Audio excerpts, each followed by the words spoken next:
ஓம் சாந்தி. அனைவருக்கும் சத்குரு வாரத்தினுடைய நல்வாழ்த்துக்கள். சத்குரு வாரம் அப்படின்னாலே நமக்கு ஸ்பெஷல் ஞான விஷயங்கள், ஞான கருத்துகள் பாபா நமக்கு கொடுக்கிறார். அதனால இன்னைக்கு நம்ம செப்டம்பர் மாசத்தினுடைய அவ்வியக்த சமிகைகளை கேட்கலாம். தபஸ்வி வாழ்க்கைக்கான ஹோம்வொர்க். நம்ம எல்லாரும் யாரு? தவம் செய்யக்கூடியவர்கள், தபஸ்வி மூர்த்திகள். ஆகையால தபஸ்வி மூர்த்திகளுக்கு தவம் செய்யறதுக்கு ஒரு சாதனம் வேணும் இல்லையா? அதுக்கு எதை பற்றி சிந்திக்கணும், எந்த மாதிரி ஒரு ஸ்டேஜ் நம்முடைய நிலை இருக்கணும், அந்த பவர்ஃபுல் நிலை இருக்கணும்னா நம்ம அதுக்கு என்ன முயற்சி செய்யணும் அல்லது என்ன பிராக்டிஸ் பண்ணணும் அப்படின்றது நிறைய விஷயங்கள் பாபா இதுல சொல்லியிருக்கிறார். தலைப்பு விதை ரூபம் லைட் மைட் நிறைந்த பவர்ஃபுல் ஸ்திதியை உருவாக்கிக்கோங்க. அதாவது விதை ரூப நிலை. அந்த விதை ரூப நிலையை நீங்க உருவாக்கிட்டீங்க, அந்த நிலையில இருந்தீங்கனாலே அது லைட் மைட் நிறைந்த ஒரு பவர்ஃபுல்லான ஸ்டேஜ் அப்படின்னு பாபா புரிய வைக்கிறார். அதனால விதை ரூபம் மற்றும் லைட் மைட் நிறைந்த சக்திசாலியான நிலையை உருவாக்கிக்கோங்க. யோகா பண்ணிட்டு இருக்கிறோம், தினமும் செய்யறோம்.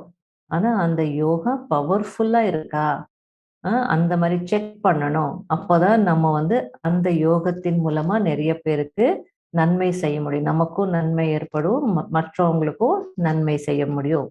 அது பாயிண்டா கொடுக்குறார் பாபா. முதல் பாயிண்ட், பீஜரூப நிலை அனைத்து நிலைகளை விட பவர்ஃபுல்லான ஒரு நிலை.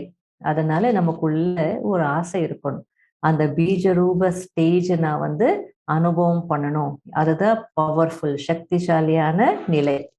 அப்போ அந்த நிலையில நீங்க இருந்தீங்க அப்படின்னா, அந்த நிலை எப்படிப்பட்ட காரியம் செய்யறது அப்படின்னா, லைட் ஹவுஸ் மைட் ஹவுஸ் செய்யற காரியத்தை அந்த பீஜரூப நிலை செய்யறது. அப்ப நான் அந்த பீஜரூப நிலையில இருந்தா, விதை ரூப நிலையில இருந்தால் கலங்கரை விளக்காக இருக்க முடியும். அப்படி லைட் ஹவுஸ்னுடைய காரியத்தை செய்ய முடியும். இன்னொன்னு மைட் ஹவுஸ், பவர் ஹவுஸ், சக்திசாலி காரியங்களை செய்ய முடியும். அதனால எப்படி விதையின் மூலமா முழு மரத்துக்கு தண்ணீர் போகுது அல்லது சக்தி போகுது, அது போல நாம இந்த உலகத்துக்கு விதையா இருக்கிறோம். அப்படின்னா பீஜரூப நிலையில நம்ம இருந்தோம்னா நம்ம மூலமா ஆட்டோமேட்டிக்கா முழு உலகத்துக்கும் அந்த ஒளி சக்தின்னு சொல்லக்கூடிய தண்ணீர் போகும். அதனாலதான் பாபா அந்த விதை ரூப நிலைக்கு அவ்வளவு முக்கியத்துவம் கொடுக்கணும். முழு உலகத்துக்கும் நீங்க சேவை செய்யணும். பாபாவுடைய ஒளி அல்லது கிரணங்கள் அல்லது சக்தி நீங்க முழு உலகத்துக்கும் கொடுக்கணும். அப்படின்னா அப்போ உங்களுடைய ஸ்டேஜ் இப்படி இருக்கணும்னு பாபா புரிய வைக்கிறார். விதை ரூப நிலையில இருக்கணும். ரெண்டாவது பாயிண்ட், லைட் ஹவுஸ் எங்க இருக்கும்? ஒரு இடத்துலதான் இருக்கும் இல்லையா? ஒரு இடத்துல இருந்துகிட்டே நாலாபுறமும் லைட் ஹவுஸ் என்ன பண்ணுது? ஒளிய பரப்பிட்டு இருக்கோம். அதனால நாம அது போல லைட் ஹவுஸ் ஆகணும். நாம எங்க இருக்கிறோமோ அந்த இடத்துல நாம கூட கலங்கரை விளக்காகணும். அப்படின்னா என்ன அர்த்தம்? உலகத்துக்கு நன்மை செய்யக்கூடியவராகி முழு உலகத்திற்கும் அந்த லைட்டை பரப்பணும், ஒளியை பரப்பணும். அந்த லைட் ஹவுஸ் எப்படி வெளிச்சம் கொடுக்குதோ அது போல நாம கூட எங்க இருந்தாலும் அந்த இடத்துல இருந்து கொண்டே முழு உலகத்துக்கும் வெளிச்சத்தை கொடுக்கணும் அல்லது ஒளியை பரப்பணும். அதுக்கு பவர்ஃபுல் ஸ்டேஜ் இருக்கணும். பவர்ஃபுல் ஸ்டேஜ் இல்லைன்னா நம்ம மூலமா முழு உலகத்துக்கும் ஒளி போகாது. அதனால இந்த ஒரு ஸ்டேஜ் பவர்ஃபுல் ஸ்டேஜ்ல இருந்தா செய்யலாம். அதுக்கு எக்ஸாம்பிள் கொடுக்குறார் பாபா. ஸ்தூலத்திலேயே பல்ப் இருக்கு, 40 வாட்ஸ், 0 வாட்ஸ் இருக்கு, 40 வாட்ஸ் இருக்கு, 60 வாட்ஸ் இருக்கு, 100 வாட்ஸ், 1000 வாட்ஸ். அப்போ அது எத்தனை வாட்ஸோ அதுக்கேற்ற மாதிரி அந்த வெளிச்சமும் எப்படி இருக்கும்? அதிகமா இருக்கும். அதனால அந்த ஒரு பல்ப் எப்படி பவர்ஃபுல்லா இருந்தது அப்படின்னா ரொம்ப நல்லா அந்த லைட், அந்த பல்பு மூலமா லைட் பரவும், அதிகமா இடத்துக்கு போகும். அது போல நம்முடைய லைட் ஒரு சின்ன வட்டத்துக்குள்ள இருக்கக்கூடாது. ஒரு 0 வாட்ஸ் பல்பு போல இருக்கக்கூடாது. நம்ம குடும்பமோ அல்லது நாம இருக்கிற ஊருக்கோ மட்டும் பரவுற மாதிரி இருக்கக்கூடாது. சர்ச் லைட்டா இருக்கணும், 1000 வாட்ஸ் 2000 வாட்ஸ் அவ்வளோ பவர்ஃபுல்லா இருக்கணும், முழு உலகத்துக்கே போகணும் அப்படின்னா அப்போ அந்த பவர்ஃபுல் ஸ்டேஜ் வேணும் அப்படின்றாங்க. அதாவது நீங்க லைட் ஹவுஸ் ஆயிட்டு முழு உலகத்துக்கு நன்மை செய்யணும்னா உங்களுடைய பல்ப் எப்படி இருக்கணும், அதிக வாட்ஸ் பவர்ஃபுல் பல்பாக நீங்க இருக்கணும். அப்போ வந்து அந்த எல்லைக்கு உட்பட்ட இடம் இல்லாம ஃபுல்லா வந்து வெளிச்சம் பரவும். அதனால இப்போ நம்ம வந்து லைட் ஹவுஸ் ஆகணும், பல்ப் இல்ல அப்படின்றார். அதனால அந்த உள்ளுக்குள்ளே நம்ம வந்து அந்த பாபா சொல்ற அந்த நிலை அடையணும், நான் லைட் ஹவுஸ் ஆகணும் அப்படின்ற அந்த எண்ணங்கள் வந்தாலே போதும். ஆனா முயற்சி வந்து செய்ய ஆரம்பிச்சுடுவீங்க. அதனால 2வது பாயிண்ட்ல நீங்க பல்ப் ஆகக்கூடாது, லைட் ஹவுஸ் ஆகணும் அப்படின்றார். 3வது பாயிண்ட்ல ரிசல்ட் சொல்றார். இதுவரையிலும் நீங்க என்னென்ன செய்திருக்கீங்களோ அதனுடைய ரிசல்ட் அப்படின்னு பாபா அழகாவே சொல்றார். இதுவரைக்கும் ரிசல்ட் பார்த்தா நீங்க மாஸ்டர் சூரியனுக்கு சமமாக ஞானத்தினுடைய வெளிச்சத்தை கொடுக்கக்கூடிய கடமையை நல்லா சிறப்பாக தான் செய்திருக்கீங்க, அதுல வெற்றி அடைஞ்சிருக்கீங்க அப்படின்னா ஞானத்தை நல்லா பரப்பி இருக்கீங்க. எப்படியெல்லாம் எங்கெல்லாம் ஞானம் கொடுக்க முடியுமோ அந்த இடத்துக்கெல்லாம் நீங்க ஞானத்தை கொண்டு போய் சேர்த்திருக்கீங்க. அதனால ஞானத்தினுடைய வெளிச்சத்தை பரப்பி வெற்றியாளர்களாக நீங்க மாறிட்டீங்க, அதுல வெற்றி அடைஞ்சிட்டீங்க. இப்போ என்ன செய்யணும், ஒளி கிரணங்கள், ஞான வெளிச்சத்தை பரப்பிட்டீங்க.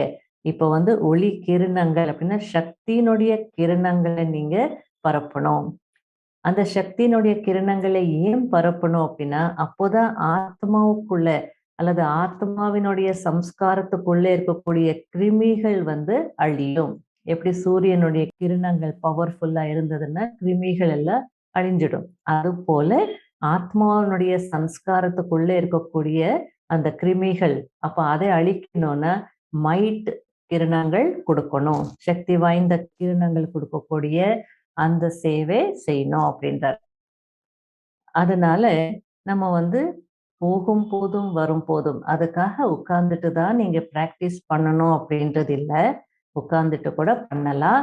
ஆனா போகும் போதும் வரும் போது என்ன செய்யணும் அப்படின்னா இந்த நினைவு உங்களுக்கு இருக்கணும், நான் வந்து அந்த மைட் அல்லது சக்தி வாய்ந்த கிரணங்களுடைய ஒளியே நான் பரப்பணும் அப்படின்ற அந்த எண்ணம் இருந்தது அப்படின்னா, அந்த நிலை இருந்தது அப்படின்னா உங்களுடைய நெற்றியில அந்த ஒளி வட்டம் தெரியணும், வட்டம் தெரியணுன்ற நெற்றியிலேயே தெரியணும்.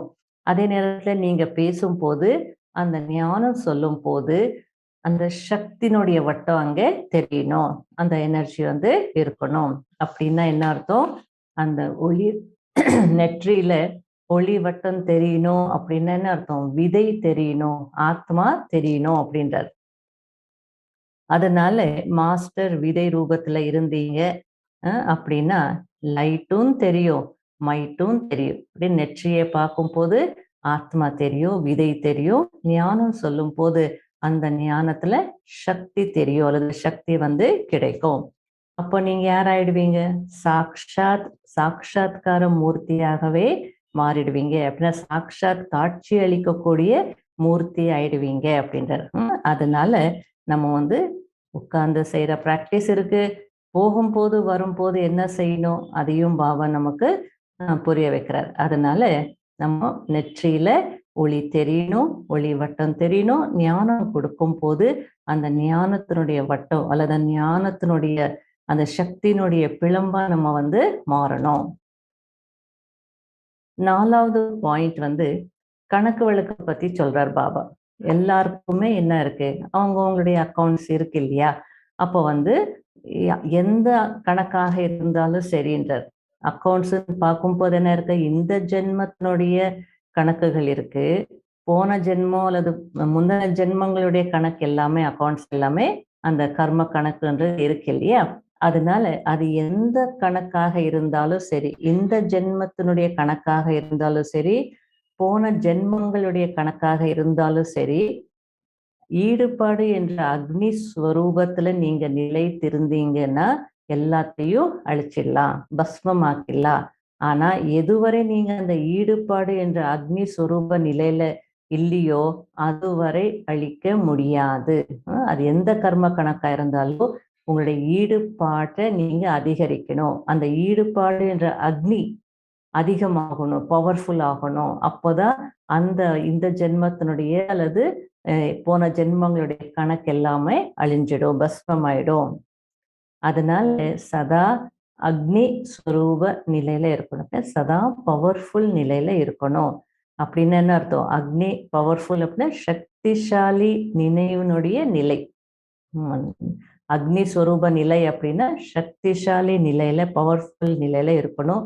அதுதான் பீஜ ரூப நிலை, விதை ரூப நிலை, லைட் ஹவுஸ் அல்லது மைட் ஹவுஸ் நிலை. பீஜ ரூப நிலையில இருந்தாலே நீங்க லைட் ஹவுஸா இருப்பீங்க, மைட் ஹவுஸாகவும் இருப்பீங்க. அப்ப இந்த நிலைகளுக்கு நீங்க அட்டென்ஷன் கொடுங்க. சாதாரண யோகா பண்றோம், பாபா நினைவு இருக்கு, குஷி இருக்கு, அமைதி இருக்கு, நல்லா இருக்குன்னு சொல்லுவோம். ஆனா இப்போ அது போதாது. நேரத்திற்கு ஏற்றாற் போல நம்முடைய ஸ்டேஜும் இப்போ உயரணும். அதனால சக்திசாலியாக மாறணும். பீஜ ரூப நிலையில இருந்தீங்கன்னா லைட் ஹவுஸாக, மைட் ஹவுஸாக மாறுவீங்க. அதனால இதுக்கு அட்டென்ஷன் கொடுங்க. அப்போதான் உங்களுடைய கணக்கு வழக்கெல்லாம் என்ன ஆகும்? முடிவடையும். கணக்கு வழக்கு முடிக்கணும் இல்லையா? அப்ப அந்த கணக்கு வழக்கு எல்லாம் முடியணும் அப்படின்னு சொன்னா இந்த பவர்ஃபுல் ஸ்டேஜ்ல தான் நம்ம இருக்கணும். அது ரொம்ப தேவை. 5வது பாயிண்ட். இப்போ ஒரு மரம் இருக்கு அப்படின்னா அந்த மரத்தை படைத்தவர் யார், அல்லது மரத்தினுடைய படைப்பவர் யாருன்னு சொல்லுவோம்? விதை தானே. விதையிலிருந்து தானே மரம் வருது. கடைசியில அந்த மரம் தன்னுடைய இறுதி நிலைக்கு வரும்போது விதை உள்ள இருக்காது. விதை என்ன ஆயிடும்? மேல வந்துடும் அப்படின்றாங்க. அது போல இப்போ நீங்க யாரு? மாஸ்டர் படைப்பவர் தானே. எல்லையற்ற மாஸ்டர் படைப்பவர். அதனால இந்த கல்ப மரத்துல நம்ம எங்க இருக்கிறோம்? மேல இருக்கிறோம். ஏன்னா இறுதி கட்டம் வந்துடுது இல்லையா? அதனால நம்ம மேல இருக்கிறோம். மேல நின்றுட்டு இருக்கிற கல்ப மரத்தினுடைய கடைசியில நின்றுட்டு இருக்கிறோம் இல்லையா? அப்போ நம்ம கல்ப மரத்துக்கு மேல நம்ம நின்றுட்டு இருக்கிறோம் அப்படின்ற அந்த அனுபவம் செய்யுங்க அப்படின்றாங்க. அந்த அனுபவம் செய்யணும். கல்ப மரத்துக்கு மேல யார் நின்றுட்டு இருக்கிறார்? பாபா இருக்கிறார் இல்லையா? அப்போ பாபா கூட கூட நாம கூட எப்படி இருக்கணும்? மாஸ்டர் விதை ரூபமாகி கல்ப மரத்துக்கு மேல இருக்கணும். இருந்து என்ன செய்யணும்? சரி, கல்ப மரத்துக்கு மேல இருக்கிறோம், நீங்க எதற்காக அங்க இருக்கணும்? அங்க இருந்து என்ன செய்யணும் அப்படின்னா மாஸ்டர் விதை ரூபமாகி சக்திகள், குணங்கள், சுப பாவனை, சுப விருப்பங்கள் அல்லது அன்பு, சகியோகத்தினுடைய கிரணங்களை பரப்புங்க. என்னென்ன பரப்பணும்? சக்திகளின், குணங்களின், சுப பாவனையின், சுப விருப்பங்களின், ஸ்நேகத்தின், சகியோகத்தின், அதாவது ஒத்துழைப்பின் கிரணங்களை பரப்புங்க. எங்க இருக்கணும்? இறுதியில. நான் இப்ப மாஸ்டர் விதை ரூபம்னா விதை உள்ளதா இருக்கும். ஆனா அந்த மரத்தினுடைய கடைசி ஸ்டேஜ் வரும்போது விதை வெளியில வந்துடும். அது போல இப்ப நீங்க மாஸ்டர் விதை ரூபமாகி அந்த மரத்துக்கு மேல நின்று இந்த மாதிரி கிரணங்களை நீங்க பரப்பணும் அப்படின்றாங்க. எப்படி சூரியன் மேல இருக்கிறதுனால, ரொம்ப ஹைட்ல இருக்கிறதுனால முழு உலகத்துக்கு ஆட்டோமேட்டிக்கா சூரிய வெளிச்சம் பரவுது, அந்த கிரணங்கள் பரவுது. அது போல நாம கூட உயர்ந்த ஸ்டேஜ்ல இருந்தால்தான் முழு உலகத்துக்கும் பரப்ப முடியும் அப்படின்றாங்க. அதுல மாஸ்டர் படைப்பவர் அல்லது மாஸ்டர் விதை ரூபம். எந்த ஸ்டேஜ்ல வேணாலும் இருங்க. மாஸ்டர் படைப்பவராக இருங்க, இல்ல மாஸ்டர் விதை ரூபத்துல இருங்க. விதை ரூபத்துல இருந்து முழு உலகத்திற்கு அந்த கிரணங்களுடைய தண்ணீர் நீங்க கொடுங்க. அப்ப அந்த விதை ரூபம் அப்படின்னா அது எவ்வளவு மகத்துவமான ஒரு நிலை, முக்கியமான ஒரு நிலை அப்படின்றது புரிய வைக்கிறாங்க. அதனால இந்த மாசம் ஃபுல்லா அந்த நிலையில இருக்கிறதுக்கான அந்த பயிற்சி செய்யணும். 6வது பாயிண்ட் அதுக்காக விசேஷமா நினைவுல இருக்கணும். இதுக்கு பிரத்யேகமா ஒவ்வொரு நாளைக்கு ஒரு 1/2 மணி நேரம் நீங்க என்ன பண்ணுங்க, நான் விதை ரூப நிலையில இருக்கிறதுக்கு ஏதாவது பிராக்டிஸ் பண்றேன், அதுக்கு ஏதாவது பிரத்யேகமான முயற்சி செய்யறேன் அப்படின்னு சொல்லி நேரத்தை ஒதுக்கணும். அப்ப நீங்க அந்த விசேஷமா நினைவுல அமரும் போது ஏதாவது ஒரு சுயமரியாதை என்ற சீட்ல செட் ஆயிடுங்க. அதாவது அந்த சுயமரியாதை என்ற சீட்ல நம்ம செட் ஆகும் போதுதான் அதுக்கேற்ற எண்ணங்கள் ஒரே சேனல்ல இந்த எண்ணங்கள் ஒரே விதமான எண்ணங்கள் நம்ம உருவாக்கும் போது அப்ப என்ன ஆகும்னா எண்ணங்களுக்கு சக்தி கிடைக்குது. இங்க ஒண்ணு அங்க ஒண்ணு அப்படி நினைச்சிட்டே இருந்தோம்னா நல்லா இருக்கும். ஆனா பவர்ஃபுல்லா இருக்காது. அதனால சுயமரியாதை என்ற சீட்ல அமர்ந்திருங்க அப்படின்றாங்க. அப்ப என்ன சுயமரியாதை? நான் மாஸ்டர் விதை ரூபம் இல்லையா? அந்த மாஸ்டர் விதை ரூப நிலையில சொமான்ல இருங்க. அந்த ஆசனத்துல அமர்ந்து இருங்க. அதனால இந்த மாசம் ஃபுல்லா நம்ம தவம் செய்யறதுக்கான ஆசனம். தபஸ்விகள் வந்து பொதுவா தரையில உட்கார்ந்துட்டு தவம் பண்ண மாட்டாங்க இல்லையா? அவங்க என்ன செய்வாங்க? உலகத்துல பார்த்திருக்கிறோம் இல்லையா? மான் தோலு, புலித்தோலு அப்படி ஏதாவது ஒண்ணு போடுவாங்க. இல்ல ஏதாவது மணை போடுவாங்க. ஏதாவது ஆசனம், ஒரு பீடம் அல்லது சிம்ஹாசனம் ஏதோ ஒண்ணு போட்டு அமர்ந்துதான் அவங்க வந்து சாதனை செய்வாங்க. அப்ப நாம சாதனை செய்யறதுக்கு, தவம் செய்யறதுக்கு நமக்கு ஒரு ஆசனம் இருக்கு. அதுதான் சுயமரியாதை, சொமான் என்ற சீட்டு. அப்போ நான் மாஸ்டர் விதை ரூபமாக இருக்கிறேன் அப்படின்ற அந்த சொமானுடைய சீட்ல இருங்க. இல்ல நான் அவ்வியக்த ஃபரிஷ்தா. உங்களுக்கு எது பிடிச்சிருக்கோ அந்த சொமான் செலக்ட் பண்ணுங்க. அந்த சீட்ல நீங்க அமரணும். அல்லது நான் உலகத்துக்கு நன்மை செய்யக்கூடிய ஆத்மா அந்த சீட்ல கூட இருக்கலாம். இது போல நீங்க சீட்ல செட் ஆயிட்டீங்கன்னா தினமும் அதாவது தவத்துக்கு மெயின் முக்கியமானது முதல்ல நமக்கு என்ன தேவை?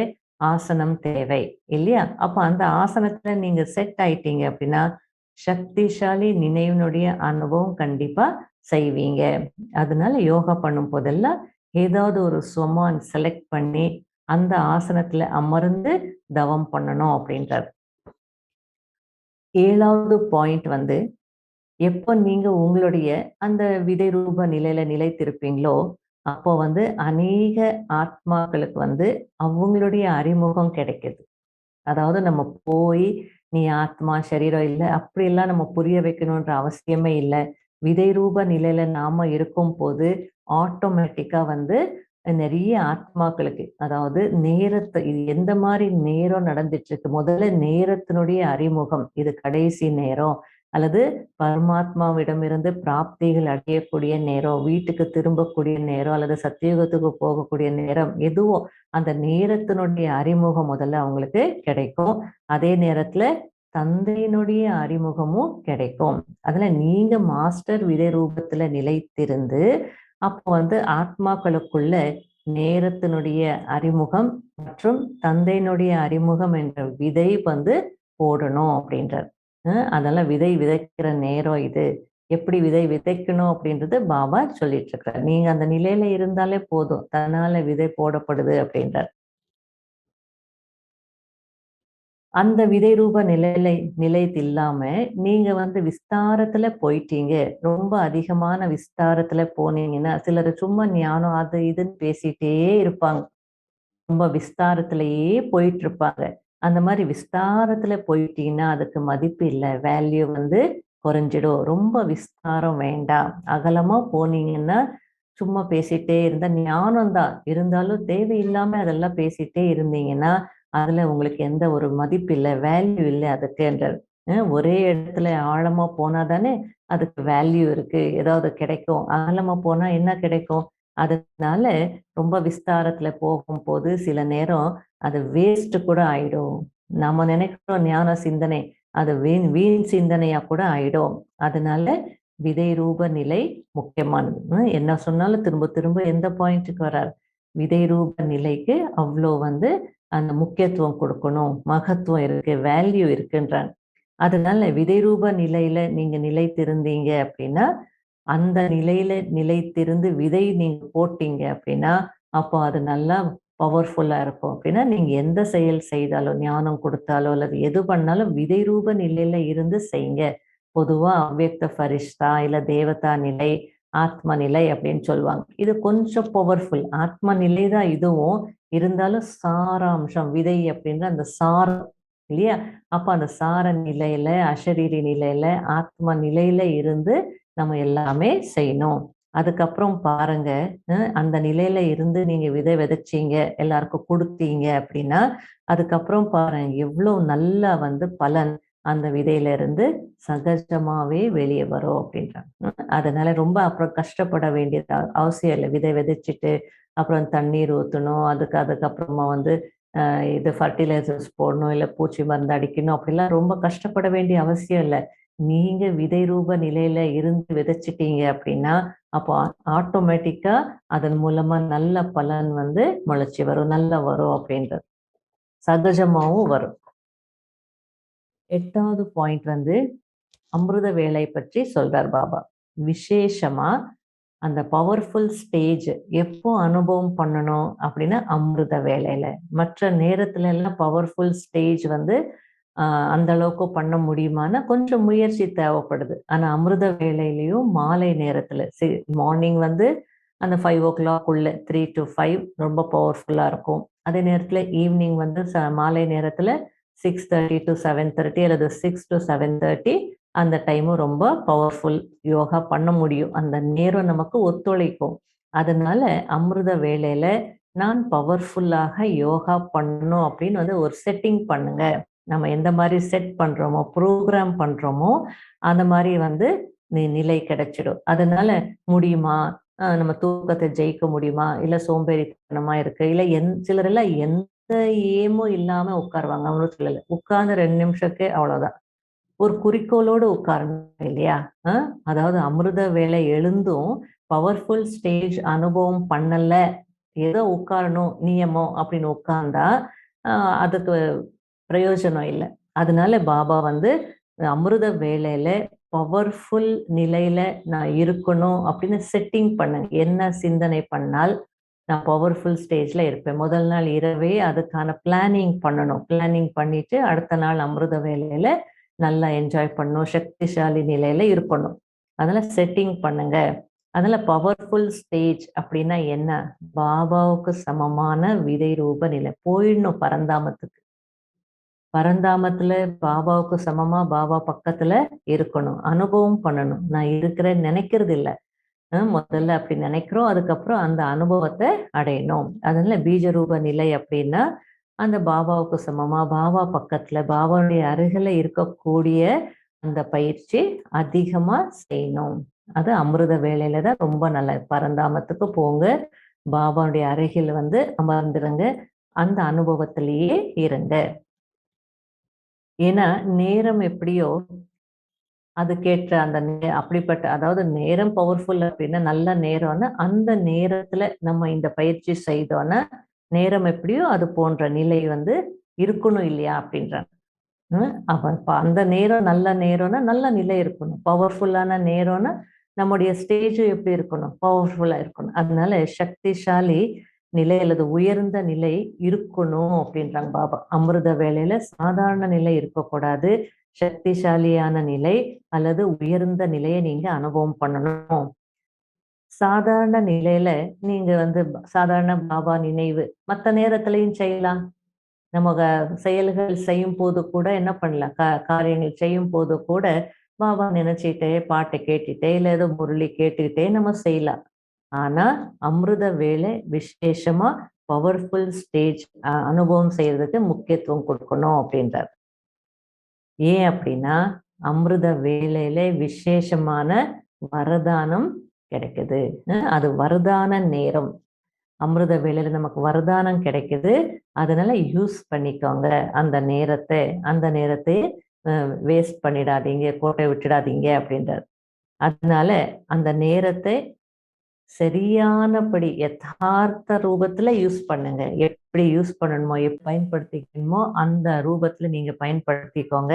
அப்ப முழு நாள் அதே நினைவினுடைய நிலையில இருக்க முடியும். அதனுடைய பிரபாவம் ஃபுல் டே கண்டிப்பா இருக்கும். அமிர்த வேளா காலையில அமிர்த வேலையில பவர்ஃபுல் நிலை அப்படின்னா ஃபுல் டேயும் எப்படி இருக்கும், அதனுடைய பிரபாவம் கண்டிப்பா இருக்கும் தான். 9வது பாயிண்ட்,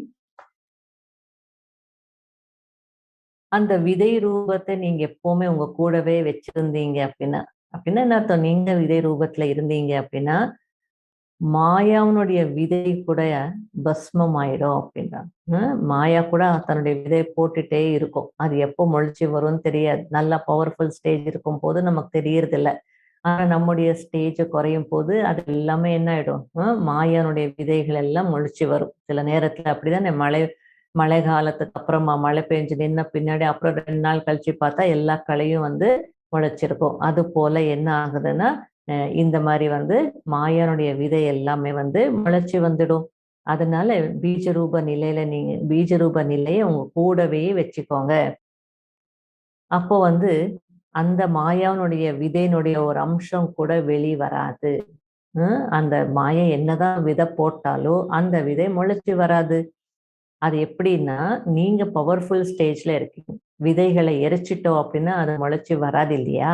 முளைக்காது இல்லையா? அதுபோல நீங்க பவர்ஃபுல் ஸ்டேஜ்ல இருந்தீங்க, பீஜ ரூப நிலையில இருந்தீங்க அப்படின்னா, அப்போ வந்து மாயனுடைய விதைகளுக்கு வந்து அந்த சக்தி இல்லாம போயிடும். மாயா அந்த விதைகள் வந்து முளைச்சு வராது. அதுக்கப்புறம் கிளைகள் ஆகாது. இல்லைன்னா மாயா விதை போட்டிருக்கோம். இன்னைக்கு நல்லா இருக்கிறீங்க தெரியாது. அது உள்ளுக்குள்ளே வளர்ந்துட்டே இருக்கும். நாளைக்கு கிளைகள் ஆகும். அதுக்கப்புறம் அந்த கிளைகளை வெட்ட வேண்டியதா இருக்கு. அதெல்லாம் விதையே நீங்க எரிச்சிடுங்க. அப்போ வந்து அதை வளர விடாதீங்க. அப்புறம் உங்களுக்கு உழைப்பும் இருக்காது. கிளைகள் அது இதுன்னு வெட்ட வேண்டிய அவசியமும் இருக்காது அப்படின்றார். அதனால விதை ரூப நிலையில இருந்தீங்கன்னா, விகாரங்களை கூட நீங்க என்ன பண்ணிடலாம்? அழிச்சிடலாம். மாயா அப்படின்னா என்ன? விகாரங்கள். அதெல்லாம் அடிக்கடி நம்ம வந்து உழைக்க வேண்டிய அவசியம் இருக்காது. அதிலிருந்து நம்ம வந்து விடுபட்டுடுறோம். எவ்வளோ பெனிஃபிட்ஸ் இருக்கு பாருங்க அந்த பீஜ ரூப நிலைக்கு. 10வது பாயிண்ட், ஏகாந்தத்துல, அதாவது ஏகாந்தவாசி ஆயிடுங்க. தனிமையில அமர்ந்துட்டு ஏதாவது ஒரு சக்திசாலி நிலையை அனுபவம் செய்யும். இது எல்லாம் செய்யணும்னா உள்ளத்துல இருந்து ஒரு ஆசை இருக்கணும், ஆர்வம் இருக்கணும். இந்த இந்த நிலைகள் எல்லாம் நான் அனுபவம் பண்ணணும்னு எப்போ உங்களுக்குள்ள வருதோ, அந்த ஒரு ரொம்ப பர்னிங் டிசையர் அப்படின்வாங்க. உள்ளுக்குள்ள அந்த அளவுக்கு நெருப்பு போல அந்த எண்ணம் வந்தாதான் அதுக்கெல்லாம் நீங்க முயற்சி செய்ய முடியும், அனுபவம் அடைய முடியும். அதனால தனிமையில அமர்ந்து நான் சக்திசாலி நிலையில இருக்கணும் அப்படின்னு சொல்லி முதல்ல நினைங்க. அதுக்கு வேண்டிய பயிற்சி செய்யுங்க. அது பீஜ ரூப நிலையாகவும் இருக்கலாம். அதாவது எடுத்த உடனே நம்ம விதை ரூபத்துல நிலைத்திருக்க முடியும் அப்படின்னு சொல்ல முடியாது. ஆனா பயிற்சி அவசியம். அதுக்காக தினமும் நம்ம கொஞ்சம் முயற்சி செய்தால் நிச்சயமா நாம வந்து அந்த பீஜ ரூப நிலையை அனுபவம் செய்ய முடியும். அந்த விதை ரூப நிலை எப்படி இருக்கும்னா, ஒரு செகண்ட் அதை அனுபவம் பண்ணாலும் அவ்வளோ பவர்ஃபுல்லா இருக்கும். அதனுடைய பவர் ஃபுல் டே கூட இருக்கும். அதனால நம்ம வந்து அதை அனுபவம் பண்ணணும். நீங்க விதை ரூப நிலையில வேணாலும் இருங்க. இல்லைன்னா லைட் ஹவுஸ் நிலையில வேணுமானாலும் இருங்க. கலங்கரை விளக்கினுடைய ஸ்டேஜ் அல்லது மைட் ஹவுஸ் நிலையில இருக்கணும்னு நினைச்சாலும் இருங்க. ஏதோ ஒரு நிலை. ஆனா பவர்ஃபுல் ஸ்டேஜ்ல இருக்கணும். அதாவது உலகத்திற்கு லைட் மைட் கொடுக்கணும். அதாவது எப்படி நீங்க தான் கொடுக்கணும். அப்ப நீங்க தான் அந்த நிலையை அடையணும். அப்பதான் கொடுக்க முடியும் அப்படின்னு பாபா வந்து உங்க மூலமா தான் நான் கொடுக்கிறேன். அப்ப அது தகுதி அடையணும் இல்லையா? அப்ப நீங்க அந்த பவர்ஃபுல் ஸ்டேஜ்ல இருந்தா தானே உலகத்துக்கு நீங்க கொடுக்க முடியும் அப்படின்றார். அதனால அந்த நிலையில இருந்து உலகத்துக்கு லைட்டையும் மைட்டையும் கொடுக்கக்கூடிய அனுபவம் வந்து செய்யுங்க அப்படின்றார். அந்த நிலையினுடைய அனுபவத்துல இருந்துருங்க. அப்போ ஒரே ஒரு 1 மினிட், ஒரு நிமிஷம் அந்த நிலையை நீங்க அனுபவம் செய்துட்டீங்க அல்லது அந்த நிலையில நீங்க நிலைத்திருந்தீங்க அப்படின்னா உங்களுக்கும் லாபம் இருக்கு, நன்மை இருக்கு.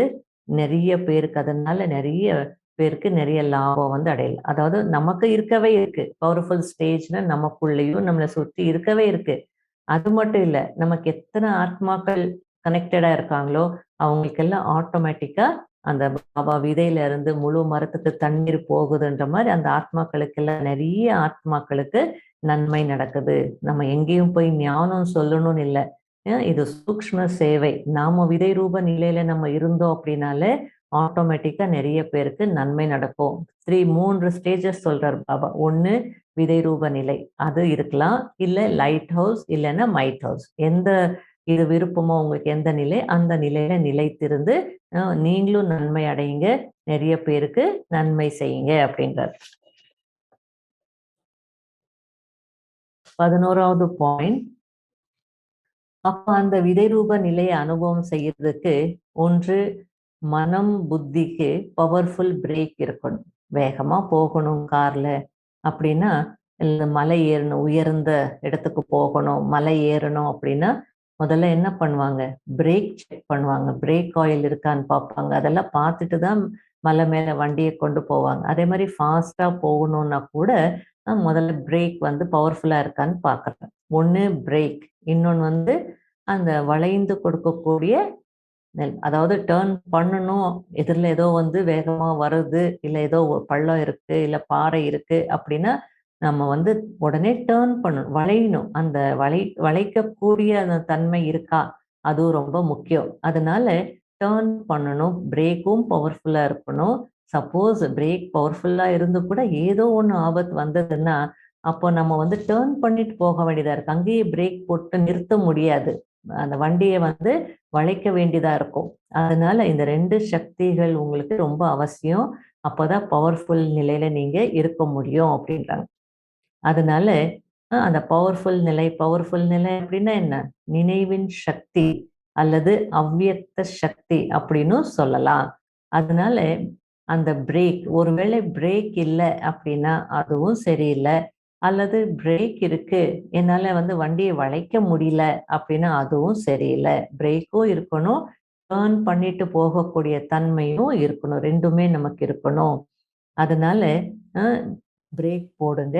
அதே நேரத்துல பிரேக் போட முடியல, சப்போஸ் பிரேக் போட முடியல, வளைக்க முடியல அப்படின்னா சக்திசாலி நிலை அனுபவம் செய்ய முடியாது. அதனால அப்போ வந்து புத்தியில என்ன இருக்கு? அ அதாவது வேஸ்ட் நெறைய இருக்கு. அதனால சக்திசாலி நிலைய நம்ம அனுபவம் பண்ண முடியல. அதனால அந்த மாரி நமக்கு வந்து பிரேக் போடணும், இல்லன்னா வளைக்கணும். அப்போ வந்து புத்தியில எந்த சக்தியும் வேஸ்ட் ஆகாது. பிரேக் போடக்கூடிய அந்த நமக்கு பவர்ஃபுல் பிரேக் இருக்கு. நம்ம எங்க பிரேக் போடுறோமோ அங்க வண்டி நிக்குதுனாலோ, இல்ல வண்டிய டர்ன் பண்ணிட்டு போகக்கூடிய அந்த ஒரு பழக்கம் உங்களுக்கு இருக்குனாலோ, அப்போ வந்து உங்களுடைய சக்தி வீண் போகாது. இல்லன்னா என்ன ஆயிடும்? எனர்ஜியும் போகுது. எல்லாம் சேமிக்கிறீங்க. ஆனா பிரேக் போட முடியல, தெரியல அல்லது டர்ன் பண்ணிட்டு போக தெரியல. அந்த யுக்தி அந்த நேக்கு தெரியல அப்படின்னா, அப்புறம் நம்ம இவ்ளோ நாள் சம்பாதிச்சு வச்சது, சேமிச்சு வச்சதெல்லாம் கூட வேஸ்ட் ஆயிடும். அதனால எனர்ஜி வேஸ்ட் ஆகுது. எவ்ளோ வந்து அ அதாவது இவ்ளோ நாள் கஷ்டப்பட்டு யோகா பண்ணி சேமிச்சு வச்சதெல்லாம் என்ன ஆயிடுது? வேஸ்ட் ஆயிடும் இல்லையா? அதனால எனர்ஜி எவ்ளோ சேமிக்கிறீங்களோ, கேளுங்க. எனர்ஜிய எவ்ளோ சேமிக்கிறீங்களோ, அவ்வளவு பகுத்தறியக்கூடிய சக்தி, நிர்ணயிக்கக்கூடிய சக்தி அதிகமாகும். அப்ப நமக்கு தினசரி காரியங்கள்ல இந்த 2 சக்திகள் வேணும் இல்லையா? பகுத்தறியணும், அப்புறம் தீர்மானிக்கணும்.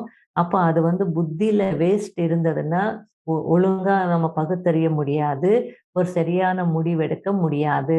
அப்போ அந்த புத்தியில எப்போ வேஸ்ட் இல்லையோ, அப்போதான் இதெல்லாம் செய்ய முடியும். அப்போ புத்தியில வேஸ்ட் இருக்கக்கூடாதுன்னா, அதுக்கு என்ன பண்ணணும்? பிரேக் பவர்ஃபுல்லா இருக்கணும். அல்லது டர்ன் பண்ணிட்டு போயிட்டே இருக்கு. பிரச்சனை இங்க இருக்கு.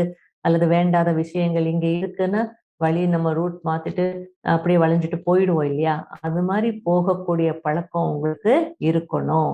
எல்லாத்தையும் புத்தியில வச்சுக்கிட்டு, எல்லாத்தையும் அந்த சுமையாக்கிக்கிட்டு இருந்தோம்னா, அப்புறம் முக்கியமான ஒரு முடிவு எடுக்கணும்னா, அத ராங் டிசிஷனாக மாறிடும். சரியான முடிவு எடுக்க முடியாம போயிடும். அதனால அ இதுல வந்து அந்த பிரேக்கும் வளைக்கக்கூடிய தன்மையும் வேணும் அப்படின்றாங்க.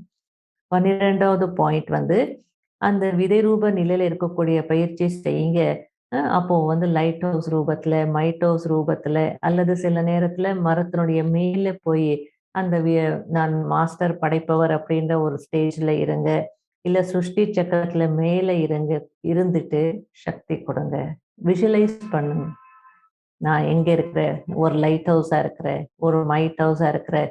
இல்ல மாஸ்டர் விதை ரூபமா இருந்து மரத்துக்கு மேல இருக்கிறேன். இருந்துட்டு நான் கொடுக்கிறேன் அப்படின்னு விஷுவலைஸ் பண்ணுங்க. நினைச்ச உடனே அந்த ஸ்டேஜுக்கு போயிடணும். இல்ல சில நேரம் நெற்றி மணியா இருங்க. இல்ல சிம்ஹாசனத்துல அமருங்க.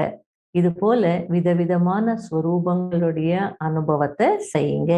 அப்ப வெரைட்டி வேணும் தானே! தினமும் அதே சாப்பாடு அப்படி இல்ல தினமும் அதே இடங்கள், அதே வேலை இதெல்லாம் செய்துட்டு இருந்தா எப்படி இருக்கும்? போர் அடிக்கும். மனிதனுக்கு வெரைட்டி வேணும். அதே போல யோகத்திலே தினம் அதே காமெண்ட்ரி, தினம் அதே நினைச்சிட்டு இருந்தீங்கன்னா உங்களுக்கு போர் அடிக்கும். வெரைட்டி வேணும். அதனால விதவிதமான நிலைகளை நீங்க வந்து அனுபவம் பண்ணணும். அப்போ என்ன ஆகும்?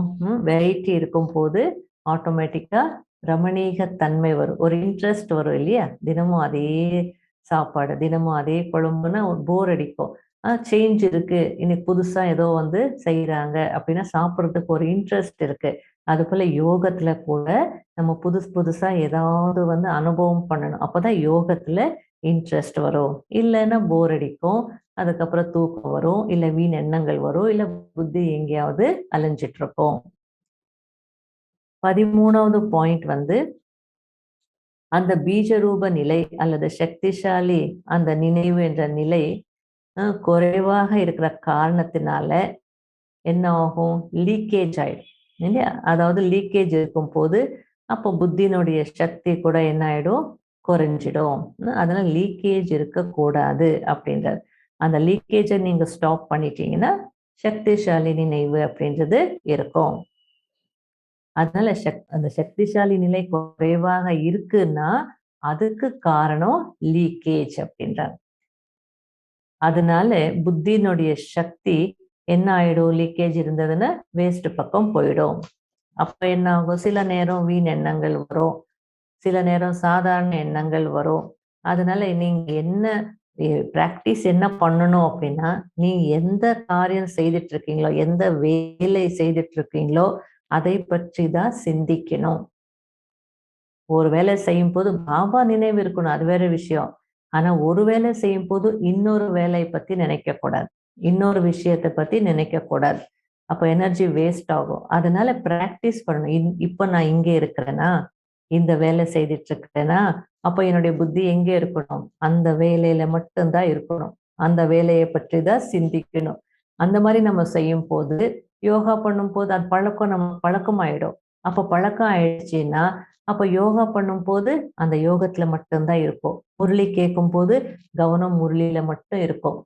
நம்ம முரளியில உட்கார்ந்துட்டு வேற எல்லா ஃபுல் டேக்கு வேண்டிய பிளானிங் பண்ணிட்டு இருந்தோம். இல்ல யோகத்துல உட்கார்ந்துட்டு என்ன அது இதுன்னு சொல்லி பிளானிங் இது செய்யணும், அதை செய்யணும், இங்க போகணும், அங்க போகணும்னு பிளானிங் பண்ணிட்டு இருந்தோம் அப்படின்னா அதே பழக்கமாயிடும். அதனால வந்து என்ன பண்ணணும்? எந்த வேலை செய்றோமோ அந்த வேலையில தான் நமக்கு கவனம் இருக்கணும். சாப்பிடுறோம் அப்படின்னா சாப்பிடுறதுல மட்டும்தான் கவனம் இருக்கணும்.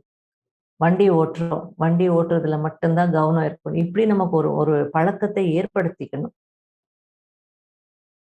அதனால நினைவு சக்தியை பவர்ஃபுல் ஆக்கணும்னா மனன சக்தி வேணும். அப்படின்னா ஞான சிந்தனை செய்யக்கூடிய பழக்கம் இருக்கணும். யோகத்துல மட்டும் இல்ல.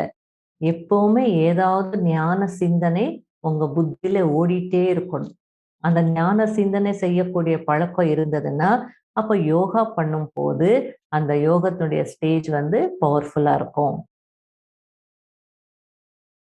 அந்த மனன சக்தி இல்லாத காரணத்தினால, ஒண்ணு லீக்கேஜ், இன்னொன்னு வந்து மனன சக்தி. ஞானம் வந்து ஞானத்தை சிந்திக்கக்கூடிய சக்தி அல்லது ஞான கடலை கடையிற சக்தி குறைவாக இருக்கிற காரணத்தினால, பவர்ஃபுல் நினைவினுடைய அனுபவம் வந்து ஆகறதில்ல. அதனால சக்திசாலி எண்ணங்கள் அந்த சக்திசாலி எண்ணங்களை எவ்வளோ நீங்க வந்து உருவாக்குறீங்களோ, அவ்வளோ உங்களுடைய ஸ்திதி, மனநிலை சக்திசாலியானதாக இருக்கும். அதனால அப்போ சக்திசாலி பீஜ ரூப நிலையினுடைய அனுபவம் செய்ய முடியும். 14வது பாயிண்ட் வந்து மெஜாரிட்டி பக்தர்களுடைய ஆசை என்ன? பக்தர்களுடைய விருப்பம் என்ன? ஞானம் எல்லாம் கேட்க மாட்டாங்க. பக்தர்களுக்கு என்ன வேணும்? காட்சி வேணும், தரிசனம் வேணும். ஒரு செகண்ட் கிடைச்சாலும் போதும். ஒரு செகண்ட் லைட் காட்சி கிடைச்சா போதும். அந்த லைட்ட பார்த்துடணும். ஒரு ஒளிய பார்க்கணும். அப்ப அவங்களுடைய ஆசைகள் எல்லாம் வந்து நிறைவேறிடும். அதனால அந்த ஆசையை நம்ம பூர்த்தி செய்யணும்னா, அதுக்கு பாபா என்ன சொல்றார்? அதுக்கான சாதனம் வந்து குழந்தைகளே உங்களுடைய கண்கள் தான். அதாவது சிவபாபா அப்படியே ஜோதியா வந்து ஆகாயத்துல தெரிஞ்சா கூட என்னவோ ஒரு ஒளின்னு நினைச்சிட்டு போயிட்டே இருப்பாங்க. அதனால பாபா சொல்றார், அவங்களுக்கு வந்து பக்தர்களுக்கு அந்த பகவானை பார்க்கணுன்ற ஆசை இருக்கு. ஒரு செகண்ட் அந்த ஒளி காட்சி கிடைச்சா போதும்னு நினைக்கிறாங்க. அப்ப அந்த காட்சி யார் காட்டணும்? நீங்க தான் காட்டணும். உங்களுடைய கண்கள் மூலமா தான். குழந்தைகளுடைய கண்கள் தான் அதுக்கு சாதனம் அப்படின்றார். அதனால நம்முடைய கண்கள்ல என்ன தெரியுமா? ஜோதி சுரூபம் தெரியணும். ஜோதியினுடைய காட்சி கிடைக்கணும்.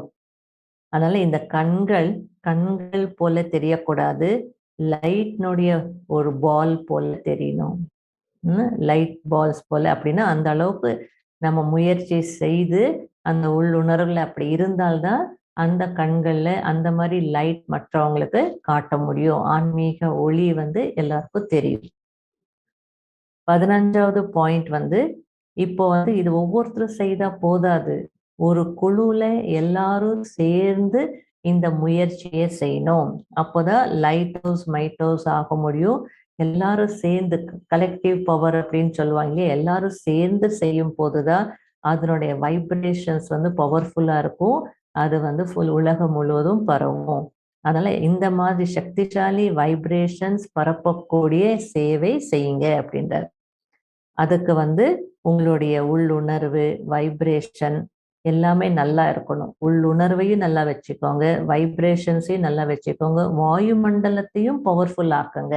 நீங்க எங்க இருக்கீங்களோ அந்த வாயு மண்டலத்தையும் பவர்ஃபுல் ஆக்குங்க.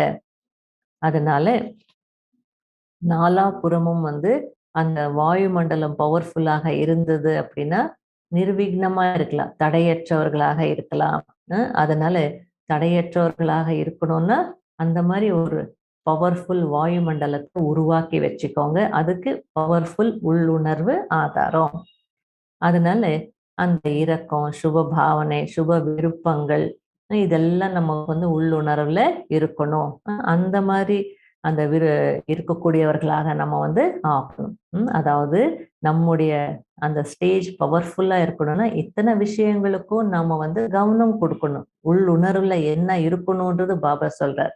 வாயுமண்டலம் பவர்ஃபுல் ஆகும், ஆனா அதுக்கு முன்னாடி உள்ளுணர்வு பவர்ஃபுல்லா இருக்கணும். அப்ப அந்த உள்ளுணர்வு பவர்ஃபுல் ஆகிறதுக்கு முதல்ல உங்களுக்கு நிர்விக்ன நிலை, தடையற்ற ஒரு நிலை, இரக்க மனம் இருக்கணும், சுப பாவனை இருக்கணும், சுப விருப்பங்கள் இருக்கணும். இதெல்லாம் இருக்கக்கூடியவர்களாக எப்போ ஆகுறீங்களோ அப்போதான் லைட் மைட் உங்க மூலமா வெளிப்படுறதுக்கு நீங்க நிமித்தம் ஆயிடுறீங்க. நீங்க இன்ஸ்ட்ருமெண்ட் ஆயிடுறீங்க. அதனால இவ்வளோ விஷயங்கள் இன்னைக்கு பாபா நமக்கு புரிய வைக்கிறார். 15 நாட்களுக்கு நம்ம இந்த ஹோம்ஒர்க் செய்யணும். தபஸ்விகள் தானே. அப்ப நாம தபஸ்விகள் அப்படின்னா தபஸ்வி வாழ்க்கைக்கான ஹோம்ஒர்க் அப்படின்னா இந்த மாசம் ரொம்ப அழகா பவர்ஃபுல் ஸ்திதியை அனுபவம் பண்ணுங்க அப்படின்னு. அந்த பீஜ ரூப நிலை அப்படின்னா என்ன, அந்த பீஜ ரூப நிலையில இருந்த எப்படி முழு உலகம் சொல்லக்கூடிய மரத்துக்கு லைட் மைட் கிடைக்கும். அந்த லைட் மைட் நிலையில இருக்கணும்னு அதுக்கு என்ன செய்யணும், ஒவ்வொன்றும் அழகா பாபா புரிய வச்சிருக்கிறார். உயர்ந்த நிலையில இருந்தாதான் வெளிச்சம் எல்லா பக்கமும் போகும். 0 வாட் பல்பா இருந்தா ஒரு எல்லைக்கு உட்பட்ட இதுல இருக்கிறோம், அதை சுத்தி தான் அந்த வெளிச்சம் இருக்கும். அதிக வெளிச்சம் கொடுக்க முடியாது. அதனால எந்த மாதிரி நிலையில இருக்கணும், என்ன ஸ்வமானுடைய சீட்ல நம்ம செட்டா இருக்கணும். இல்லைன்னா பவர்ஃபுல் ஸ்டேஜ் அனுபவம் பண்ண முடியாது. மனன சக்தி வேணும். மனன சக்தி இல்லை, சக்திசாலி எண்ணங்கள் இல்லைன்னா பவர்ஃபுல் ஸ்டேஜ் இல்லை அப்படின்னு அழகா புரிய வச்சிருக்காங்க. இதெல்லாம் மறுபடியும் ரிப்பீட் பண்ணுங்க, டெய்லி படிங்க. அப்போ டெய்லி படிக்கும் போது அந்த ஆர்வம் வரும். இன்னைக்கு இந்த ஒரு முயற்சி நான் செய்யணும். யோகா என்னுடைய யோகாவை பவர்ஃபுல் ஆக்கிக்கணும். அமிர்த வேலைக்கு மைண்ட் செட் பண்ணிக்கோங்க சொன்னார் இல்லையா பாபா. அமிர்த வேலைக்கு வரதானம் இருக்கு. அப்ப அந்த நேரத்துல இந்த நிலையை நான் அனுபவம் பண்றேன்னு மைண்ட் செட் பண்ணிக்கோங்க. அப்போ நிச்சயமா அனுபவம் கிடைக்கும். அதனால இந்த மாசம் நான் விதை ரூப நிலையில இருக்கிறேன். மாஸ்டர் விதை ரூப, நான் மாஸ்டர் விதை ரூபமா இருக்கிறேன், மாஸ்டர் படைப்பவரா இருக்கிறேன். அப்ப எங்க நிக்கணும், என்ன செய்யணும் அப்படின்னா எந்த நிலையில இருக்கணும், எந்த மாதிரி வைப்ரேஷன்ஸ் பரப்பணும், அந்த வைப்ரேஷன்ஸ் பரப்புறதுக்கு உள்ளுக்குள்ள நான் செய்ய வேண்டிய முயற்சி என்ன, என்னுடைய மனநிலை எப்படி இருக்கணும், உள்ளுணர்வு எப்படி இருக்கணும், எல்லாத்தையும் பாபா அழகா புரிய வச்சிருக்கிறார். இதெல்லாம் செய்து நாம சாதாரண, அதாவது சாதாரண யோகா எப்போ வேணாலும் செய்யலான்றாங்க. ஆனா அமிர்த வேளையில அந்த பவர்ஃபுல் யோகா பண்ணணும். அதுக்காக முயற்சி செய்து அனுபவம் பண்ணணும். பீஜ ரூப நிலை, பவர்ஃபுல் நிலை, லைட் ஹவுஸ் நிலை, மைட் ஹவுஸ் நிலை இதெல்லாம் அனுபவம் பண்ணாதான் அது நாம கூட நன்மை அடையலாம். நமக்கும் நன்மை, நிறைய பேருக்கு அதன் மூலமா நன்மை நடக்கும் அப்படின்னு. ஓம் சாந்தி.